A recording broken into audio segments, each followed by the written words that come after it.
ನಮಸ್ಕಾರ ಸ್ನೇಹಿತರೆ, ಹನಿ ಹನಿ ಕಹಾನಿ ಚಾನಲ್ಗೆ ಸ್ವಾಗತ.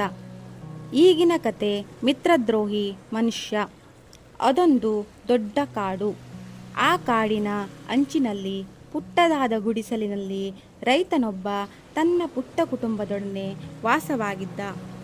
ಕಾಡಿನ ಭೂಮಿಯಲ್ಲಿ ಉಳುಮೆ ಮಾಡಿ ತನಗೆ ಬೇಕಾದ ಬೆಳೆಯನ್ನು ಬೆಳೆದುಕೊಂಡು ಜೀವನ ಮಾಡುತ್ತಿದ್ದ.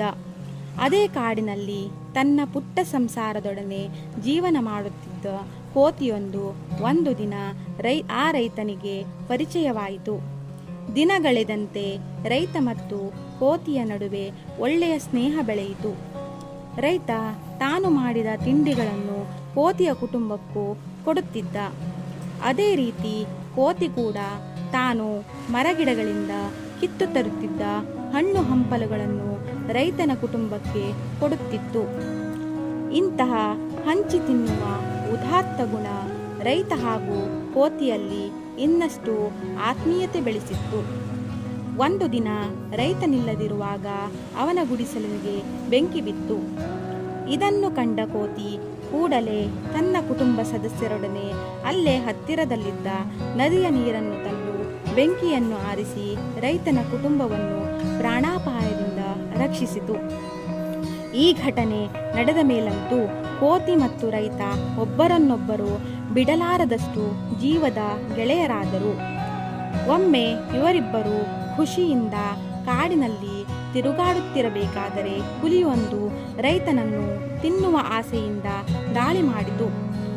ತಕ್ಷಣ ಕೋತಿ ನೀಡಿದ ಎಚ್ಚರಿಕೆಯಂತೆ ರೈತ ಮರ ಹತ್ತಿ ಕುಳಿತ.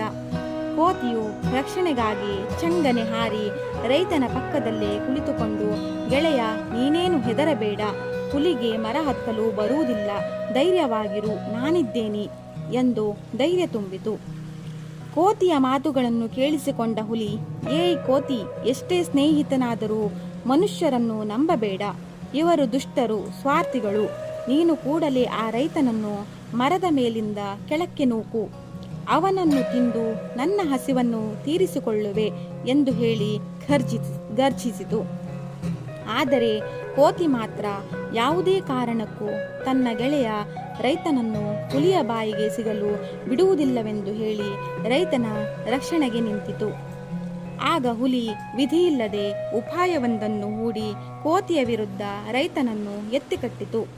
ನೋಡಯ್ಯ ರೈತ, ನೀನು ಉಳಿದುಕೊಳ್ಳಬೇಕೆಂದರೆ ನಿನಗಿರುವುದು ಒಂದೇ ದಾರಿ. ಆ ಕೋತಿಯನ್ನು ಮರದಿಂದ ಕೆಳಕ್ಕೆ ತಳ್ಳು, ಅದನ್ನು ತಿಂದು ನಿನ್ನನ್ನು ಬಿಟ್ಟು ನಾನು ಹೋಗುತ್ತೇನೆ ಎಂದು ಹೇಳಿತು ಹುಲಿ. ಆಗ ಮಾನವ ಸಹಜ ಸ್ವಾರ್ಥದಿಂದ ರೈತ ತನ್ನ ಪ್ರಾಣ ಉಳಿಸಿಕೊಳ್ಳುವ ಸಲುವಾಗಿ ಪ್ರಾಣ ಸ್ನೇಹಿತ ಕೋತಿಯನ್ನು ಮರದ ಮೇಲಿಂದ ಕೆಳಕ್ಕೆ ದಬ್ಬಿದ.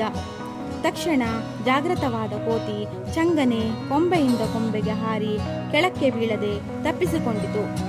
ಆದರೆ ರೈತ ಕಾಲು ಜಾರಿ ಮರದಿಂದ ಕೆಳಕ್ಕೆ ಬಿದ್ದ.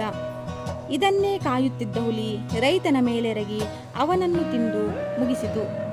ಸ್ವಾರ್ಥಿ ಮನುಷ್ಯನಿಗೆ ದೇವರೇ ಸರಿಯಾದ ಶಿಕ್ಷೆ ನೀಡಿದ ಎನ್ನುತ್ತಾ ಕೋತಿಯು ಇನ್ನೆಂದೂ ಇಂತಹ ಮನುಷ್ಯರ ಸ್ನೇಹ ಮಾಡಬಾರದೆಂದು ಮನಸ್ಸಿನಲ್ಲೇ ನಿರ್ಧರಿಸಿತು. ತಾನು ಬದುಕಿದ್ದಕ್ಕೆ ಬದುಕಿದೆಯಾ ಬಡಜೀವವೇ ಎಂದು ನಿಟ್ಟುಸಿರು ಬಿಟ್ಟಿತು. ಈ ಕಥೆಯ ನೀತಿ ಎಂದರೆ ಮನುಷ್ಯನು ತನ್ನ ಸಹಜ ಸ್ವಾರ್ಥದಿಂದ ತನ್ನ ಸಾವನ್ನು ತಾನೇ ತೋಡಿಕೊಂಡನು.